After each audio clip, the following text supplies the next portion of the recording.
말씀을 가지고 받지 말아야 할 고난이라는 제목의 말씀을 함께 나누겠습니다. 여러분, 우리는 하나님의 은혜로 구원을 얻은 자들입니다. 우리의 구원을 위해 우리가 한 일이 아무것도 없다는 말이에요. 은혜로 구원을 얻었다는 말, 이해가 되시죠? 우리의 구원을 위해 처음부터 계획하시고 또 마지막까지 완성하시는 분은 하나님이라는 것입니다. 우리가 이 구원의 이 과정 속에 끼어 들어갈 공간이 없다. 이것이 은혜로 구원을 얻었다라는 말씀이 가지고 있는 의미입니다. 결국 죄인된 나를 사랑하신 하나님의 사랑이 유일한 근거가 되어서 우린 구원을 얻고 하나님의 자녀가 된 것입니다.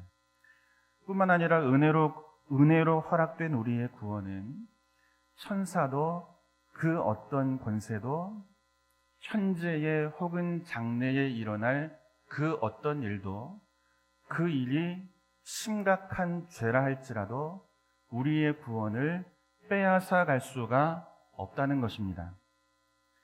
그 어떤 피조물도 우리를 향한 하나님의 사랑을 끊어낼 수가 없다는 것입니다.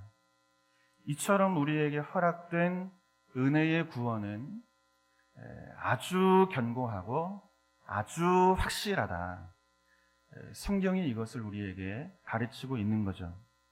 문제는 그래서 우리가 구원에 대해 너무나 쉽게 생각한다는 것입니다. 구원을 위해 우리가 한 일이 없고 한 번 받은 구원은 결코 취소되거나 빼앗기거나 흔들릴 수 없기 때문에 이 은혜의 구원을 우린 너무나 가볍게 또 편리하게 생각한다는 거죠. 죄를 지으면 용서받으면 되지. 우리의 구원은 취소되지 않으니까. 은혜로 얻은 구원을 너무나 가볍게 생각을 하는 거예요. 또 사람이 사는 게 다 그렇지 뭐.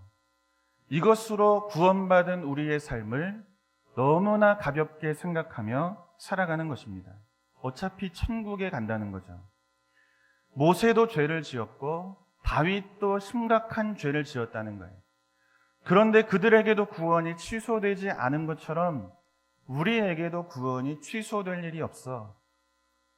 구원에 대한 지식이 우리의 삶을 망가뜨리는 거죠.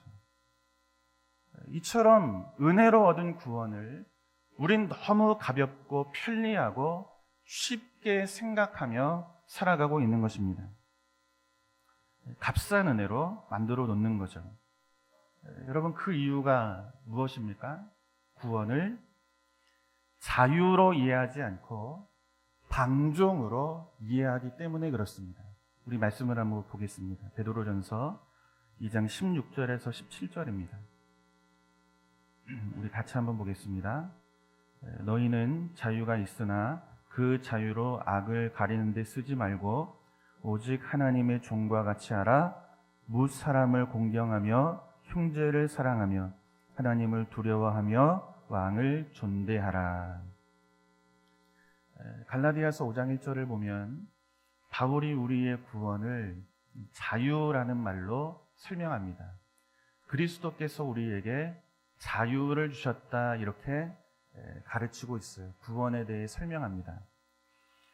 결국 죄의 종에서 벗어나 참된 자유인으로 그리스도가 우리를 불러내셨다는 거죠. 그래서 바울은 우리의 구원을 자유의 개념으로 설명해요. 그런데 베드로 역시도 우리에게 허락된 은혜의 구원을 자유라는 말로 설명하고 있는 것입니다.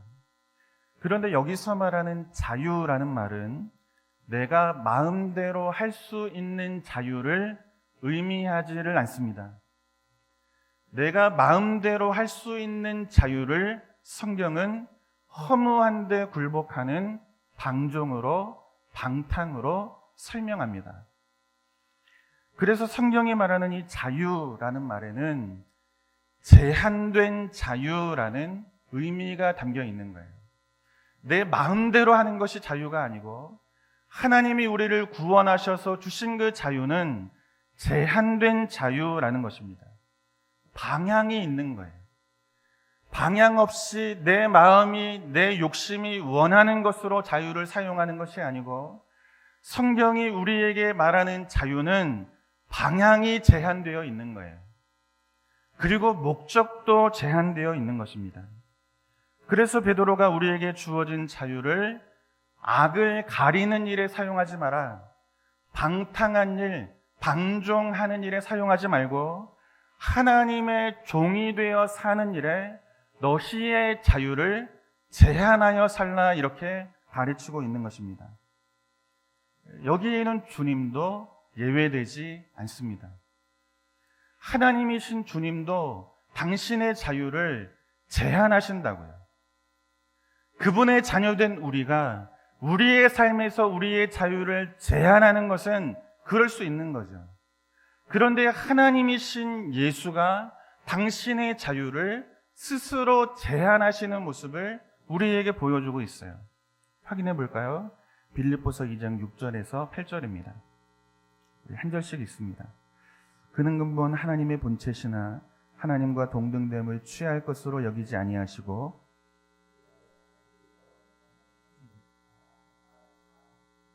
같이 봅니다.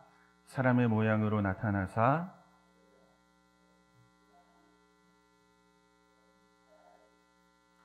아멘. 주님은 하나님의 본체가 되십니다. 주님은 하나님과 동등하신 분이라는 것입니다. 주님이 곧 하나님이라는 거죠. 그런데 하나님과 동등됨을 취하지 않으십니다. 무슨 이야기입니까?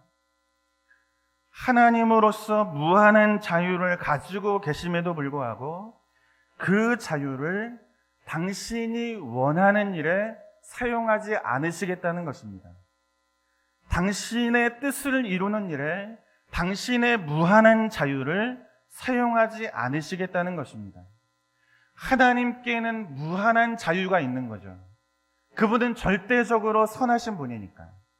그런데 그 무한한 자유마저도 제한하여 사용하시겠다는 것입니다. 이것이 하나님과 동등됨에도 불구하고 동등됨을 취하지 않으시겠다는 말씀이 가지고 있는 중요한 의미입니다. 결국 아버지의 뜻을 이루어 가시는 일에 당신의 자유를 제한하시겠다고 말씀하고 계시는 거죠.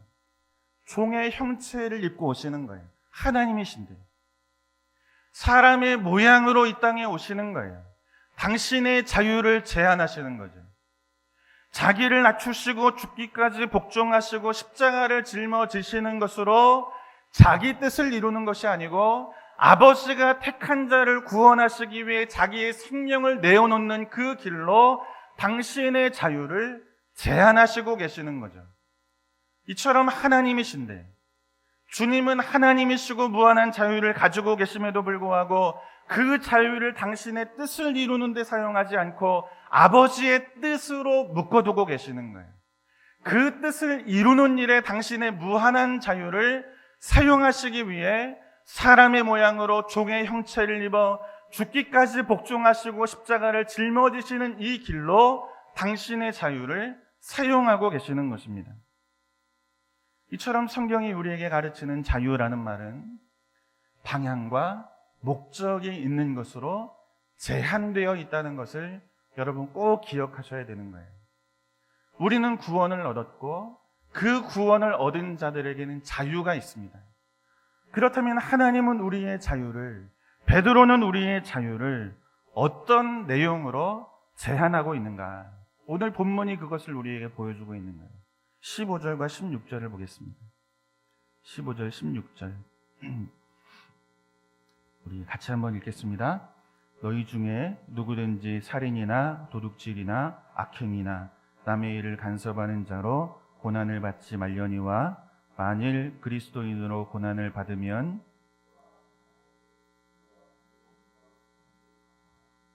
아멘.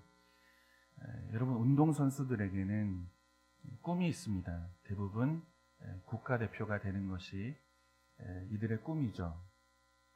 수많은 시간과 땀과 눈물을 흘려야 되고 굉장히 치열한 경쟁을 뚫어야만 간신히 되는 것이 국가대표입니다.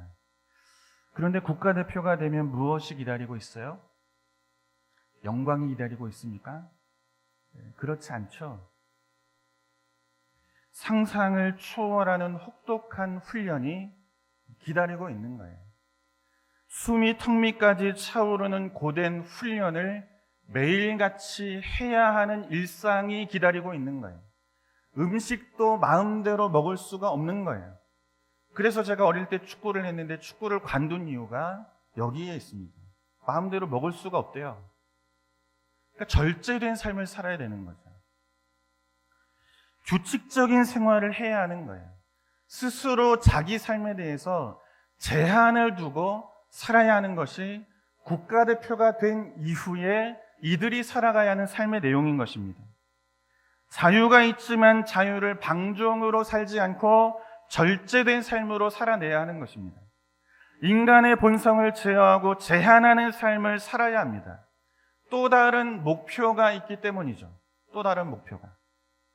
그래서 자유를 제한하는 거예요. 하고 싶은 대로 하지 않는 거예요. 이 목표를 이루는 것으로 자유의 방향이 결정이 되는 거죠. 그래서 참된 자유는 절제되고 방향이 있고 뚜렷한 목적이 있는 거예요. 그래서 자유는 내 마음대로 하는 자유, 방종과 구별되는 것입니다. 우리의 신앙도 이와 다르지 않은 거예요. 우리는 하나님의 은혜로 값없이 구원을 얻었습니다. 그 무엇도 그 누구도 우리에게 주어진 자유를, 이 구원을, 하나님의 자녀됨을 빼앗아 갈 수가 없다는 것입니다. 그러나 구원을 얻고 하나님의 자녀가 된 것은 시작에 불과하다는 거예요. 아, 이제 됐다. 이제 모든 영광을 내가 다 가졌다. 이것이 아니고 하나님의 자녀가 되고 구원을 얻은 것은 시작이고 출발에 불과한 것입니다. 혹독한 삶이 구원받은 신자 앞에 준비되어 있다는 것입니다. 썩지 않고 더럽지 않고 쇠하지 않는 하나님 나라, 그 나라에 가기까지 성도는 자기 몫의 십자가라고 하는 혹독하고 고된 삶을 살아내야 하는 것입니다. 좁은 길로 가야 하는 거예요. 세상의 사람들이 가는 넓은 길, 세상적인 꿈과 목표를 가지고 살아갈 수가 없는 거예요. 이것이 구원받은 성도 앞에 준비되어진 삶인 것입니다. 육체의 정욕과 욕심을 제어해야 되죠.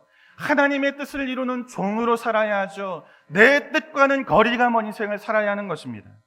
하나님의 자녀된 내 삶을 방종과 방탕으로 설명하지 않고 하나님의 뜻을 이루는 종으로서 설명하는 제한된 자유를 가지고 우리는 살아가야 하는 이 혹독하고 고되고 이를 꽉 깨물고 인내로 경주해야 하는 믿음의 싸움이 우리 인생 앞에, 구원받은 신자 앞에 준비되어 있다는 것입니다. 이것이 우리의 신앙의 현실인 거예요. 그런데 기억해야 할 것이 있어요. 베드로는 우리의 제한된 자유의 목표와 방향을 그리스도의 고난에 참여하는 것으로만 두지를 않습니다. 우리가 읽은 16절의 말씀을 보면 그리스도의 고난에 참여하는 것으로 우리의 자유의 방향을 설명하고 있죠. 그런데 15절은 우리의 제한된 자유, 그 자유의 방향을 어디에 두고 있습니까? 도덕과 윤리에 두고 있는 거예요. 사람으로서의 기본적인 도리를 지키는 삶으로 하나님이 우리에게 주신 이 자유를 제한하고 있는 것입니다. 살인이나 도둑질이나 악행이나 남의 일에 간섭하는 일로 고난받는 자가 되지 말라. 쓸데없는 고난, 받지 않아도 될 고난을 위해 절제하는 삶, 제한된 자유를 가지고 사는 삶, 이 길을 신자에게 가르치고 요구하고 있는 거죠. 우리의 자유가 그리스도의 십자가를 위해 있는 것은 분명하지만 또 다른 목표와 방향이 있다는 것을 성도는 기억해야 합니다. 지극히 도덕적이고 지극히 윤리적이고 인간의 도리를 지키는 일에 우리의 자유의 방향과 목적이 제한되어 있다는 것을 성도는 꼭 기억해야 합니다. 그래야 좋은 성도가 돼요. 경우 있는 성도가 되는 것입니다. 특별히 여기에서 말하는 남의 일에 간섭하지 말라, 이 말은 이방인들에게, 그러니까 예수를 믿지 않는 자들에게 우리가 가진 복음을 전하기 위해 함부로 하거나 과도하게 행하지 마라, 이 말이 남의 일에 간섭하지 마라, 이 말씀이 가지고 있는 내용입니다. 우리와 다른 신앙을 가지고 있어요. 그런데 그들이 가지고 있는 신앙에서 우리가 믿는 이 생명의 자리로 그들을 데려와야 할 거 아니에요. 어떻게 데려오라는 것입니까? 그들이 가진 신앙을 함부로 말하지 말라는 거예요. 우리와 다른 생각을 가지고 있고 때로는 정치적인 성향이 다른 사람이라 할지라도 신자가 주어진 자유를 가지고 그를 대할 때 경우 있게 하라는 거예요. 함부로 말하지 말라는 것입니다. 결국 이 말씀을 통해서 성경은 우리에게 중요한 신앙의 내용을 가르치고 있는 거예요. 여러분, 우리는 옳은 것을 가지고 있는 사람들입니다. 우리만 참된 생명의 진리를 가지고 있는 자들인 줄로 믿습니다. 그죠? 진리는 예수 안에만 있는 거예요. 예수 그리스도를 믿는 우리만 참된 진리를 가지고 있는 것입니다. 그러나 옳은 것, 진리를 가지고 있다는 이유로 세상의 상식과 반하여 살아가지 말라는 거예요. 옳은 것을 가지고 있고 진리를 가지고 있고 우리가 가진 것이 확실하다는 이유로 도덕과 윤리, 다시 말해 사람으로서의 도리를 무시하는 인생의 삶을 살지 마라, 이걸 가르치고 있는 거죠. 주의 일이라는 명분으로 하나님의 뜻이라는 이유로 사람에 대해, 그 사람이 가지고 있는 인격에 대해서 함부로 말하는 인생이 되지 말라고 말씀하고 있는 것입니다. 등산하다가 괜히 기분 나쁘다고 절간에 돌 던지지 말라는 이야기예요. 이해가 되십니까? 안 되십니까? 아직도 안 되면 다시 해야죠. 그죠? 이해가 되시죠? 상식적인 사람인 거예요. 그리스도인은. 경우에 합당한 말을 할 줄 아는 사람이 그리스도인인 거예요. 여러분, 우리가 다 봤죠? 수년 전에 이 봉은사에서 이 열심히 있는 청년들이 땅밟기를 하다가, 그죠? 결국은 주지 스님 앞에 가서 무릎을 꿇는 일 봤죠?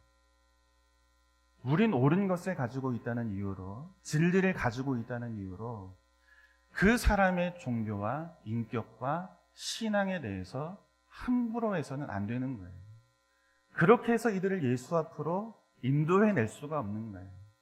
베드로는 이걸 가르치고 있는 거예요. 함부로 하지 마라. 경우 있게 하라. 도덕과 윤리를 무시하지 마라. 인간으로서의 도리는 신자에게는 기본이다라는 것을 가르치고 있는 거예요. 특별히 우리가 주의해야 하는 것이 말과 혀입니다. 우리 말씀을 한번 보겠습니다. 야고보서 3장 6절에서 8절이에요. 한 절씩 한번 보겠습니다. 혀는 곧 불이요 불의의 세계라. 혀는 우리 지체 중에서 온 몸을 더럽히고 삶의 수레바퀴를 불사르나니 그 사르는 것이 지옥불에서 나느니라.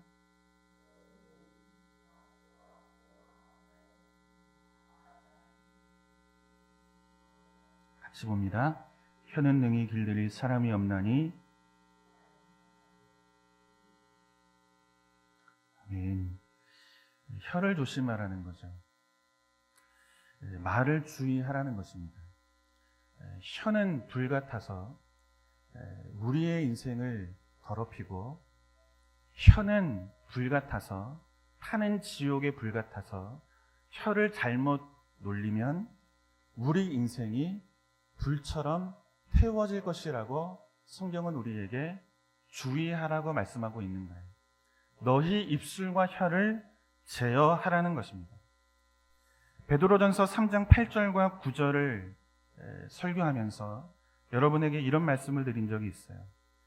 하나님은 교회와 성도를 세상에 심으시죠. 그런데 세상에 심겨진 교회와 성도가 누구를 만납니까? 복된 자를 만납니까? 그렇지 않죠. 악하고 불의한 자를 만나게 될 것이라고 말씀하고 있어요. 교회를 욕하고 성도를 욕하고 우리가 믿는 기독교를 폄훼하는 자들을 만나게 될 것이라고 말씀하고 있는 거죠. 초대교회 베드로의 이 서신을 받고 있는 당시의 그리스도인들이 예수를 믿는 이유로 모든 것을 버리고 떠난 거예요. 하나님이 심겨놓으신 세상 가운데에서 살아가는 거예요. 그런데 이들이 무엇을 만납니까? 주를 위해 살았고 신앙을 지켰고 지키기 위해 모든 것을 버렸는데 선한 것을 만납니까? 복된 자들을 만납니까? 자신들을 위로하는 자들을 만나요? 핍박하는 자들을 만나잖아요. 초대교회 성도들이 얼마나 심각한 박해 속에 살아왔는지 우리가 잘 알고 있잖아요. 이처럼 교회와 성도가 세상에 심겨진다는 말은 고난을 당한다는 이야기고 불의하고 악한 자들을 만나게 된다는 것을 의미하고 있는 것입니다. 그런데 그렇게 심겨진 세상, 우리를 막대하고 불의하게 악한 자들을 만날 때 그들을 향해서 교회와 성도가 해야 할 일을 성경이 어떻게 가르칩니까? 악으로 악을 상대하지 말고 욕으로 욕을 상대하지 말고 도리어 복을 비는 자가 되라. 혀를 제어하라고 말씀하고 계시는 거예요. 살리는 말이 나와야 할 성도의 입에서 교만한 말, 헐뜯는 말, 부정한 말, 생명을 죽이는 말이 나오지 않게 하라는 것입니다. 그런데 여러분, 우리의 입술과 우리의 혀에 어떤 말이 담겨 있습니까? 어떤 말을 담고 살아가고 있어요? 한 대형교회 목사님이 주일 설교 제목입니다. 한 2달쯤 전에 말씀드린 적이 있어요. 수요 예배 시간에. 한 대형교회 목사님이 주일 설교 시간에 설교 제목을 써놨어요. 땡땡땡이 죽어야 대한민국이 산다. 땡땡땡 치하에서 배급받고 살지 않으려면 일어나 항거하라. 큰 대형교회 목사님의 설교 제목이 이와 같습니다. 땡땡땡은 여러분들이 누군지 한번 생각해 보시면 되죠. 특정한 정치인을 두고 하는 말입니다. 이 말 앞에 많은 성도들이 아멘 하는 거예요. 궁금해서 제가 이제 그 영상을 봤어요. 아멘, 아멘이에요, 아멘. 또 다른 분은 정치 평론가로 우리에게 잘 알려진 분입니다. 동생 되시는 분이 모 국회의원이세요. 그런데 이분은 유니언 신학교에서 기독교 윤리학을 전공하신 분입니다. 박사님이세요. 우리나라에 오셔서 성공의 신학교에서 교수로 사역하셨던 분입니다. 그리고 미국에 있는 한 교회에서 담임 목회도 하셨던 분입니다. SNS에 이런 글을 올렸습니다. 땡땡땡의 목을 베야 한다. 여러분, 누구 입에서 나온 말이에요? 거룩하신 목사님들의 입에서 이런 말이 나오고 있는 거죠. 그죠? 생명의 부양자로 부름받은 목회자의 입에서 이와 같은 말이 나오고 있는 것입니다. 이런 말을 듣고 수많은 성도들이 아멘으로 화답합니다. 정치적인 이야기를 하자는 것이 아니에요. 스스로 선한 것을 가지고 있고 스스로 옳은 것을 가지고 있고 진리를 가지고 있다는 이유로 함부로 말하는 자가 되지 말라는 거예요. 사람에 대해서 그 사람이 가지고 있는 인격에 대해서 함부로 말하지 말라는 거예요. 죄인 되어 죽을 수밖에 없는, 함부로 막대해도 상관없는 그런 우리의 인생을 하나님은 아들의 생명으로 대우하시고 그렇게 우리를 대접하시는 거예요. 그분의 인격 속에 살아야 할 그리스도인, 생명을 살려야 하는 우리의 입술과 혀가 사람을 무시하는 거예요. 사람의 인격을 죽이는 언어로 사용되어지고 있는 거죠. 세상의 상식과 사람으로서의 도리를 잃어버린 채 생명을 살리는 입술이 아니라 생명을 죽이는 입술이 되어 살아가고 있는 것입니다. 교회가 욕을 먹고 목사가 욕을 먹고 성도들이 부끄러움을 당하고 받지 않아도 될 고난을 받으며 사는 이유는 우리가 믿는 기독교가 비진리여서가 아니라 기독교 신앙을 가진 우리가 상식이 없기 때문이에요. 경우가 없기 때문이에요. 인간으로서의 기본적인 도리를 갖추고 있지 않은 거예요. 내가 가지고 있는 것이 진리요 옳은 것이라는 이유로 남을 함부로 대하고 함부로 말하는 거죠. 그래서 베드로가 하는 말이 이 말입니다. 도덕과 윤리, 세상의 상식과 사람으로서의 도리를 지키지 못한 것으로 받지 않아도 될 고난을 받는 자가 되지 마라. 우리의 자유의 방향은 그리스도의 고난에 참여하는 것에 있습니다. 그러나 또 다른 자유의 방향이 인간됨에 있다는 것을 여러분 꼭 기억하셔야 됩니다. 그리스도의 십자가는 우리를 구원하시는 하나님의 놀라우신 사건임과 동시에 죄인된 인간, 인격이라고 말할 수조차 없는 그런 망가져 있는 우리의 인생을 하나님이 어떻게 대우하셨는지를 보여주고 있는 거예요. 그와 같이 그렇게 사람을 사랑하고 대우하고 존중히 여기는 자가 되라. 그래야 쓸데없는 고난을 받지 않는다. 쓸데없는 고난을 받는 것으로 억울해하지 마라. 이것을 말씀하고 있는 거죠. 특별히 말과 혀를 주의하라는 것. 우리 로마서 6장 1절과 7절을 읽고 마치도록 하겠습니다. 로마서 6장 1절과 7절 한 절씩 봅니다. 그런즉 우리가 무슨 말을 하리요? 은혜를 더하게 하려고 죄에 거하겠느냐?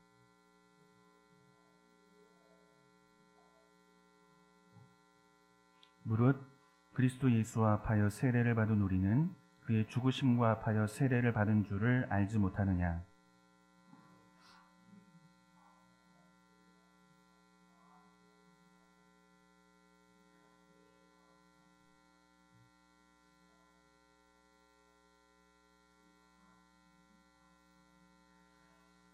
만일 우리가 그의 죽으심과 같은 모양으로 연합한 자가 되었으면 또한 그의 부활과 같은 모양으로 연합한 자도 되리라.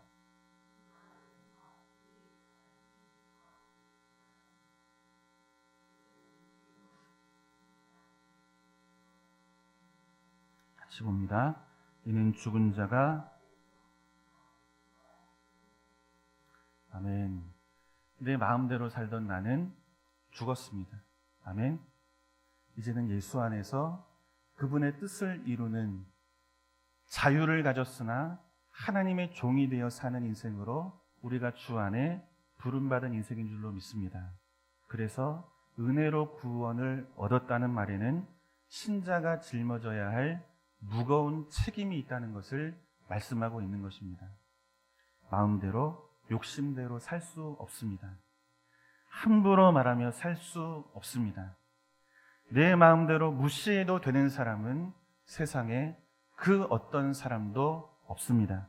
바라기는 예수 그리스도께서 십자가를 통해 주신 이 신자의 자유를 또다시 종로를 타는데 허비하는 자가 아니라 그리스도를 위해 고난에 참여하는 것으로 영혼을 살리는 일에, 그리고 더 상식적이고 교양 있는 일에, 사람으로서의 도리를 지키는 일에 우리의 자유를 사용하며 살아가는 저와 여러분 될 수 있기를 주님의 이름으로 축원합니다.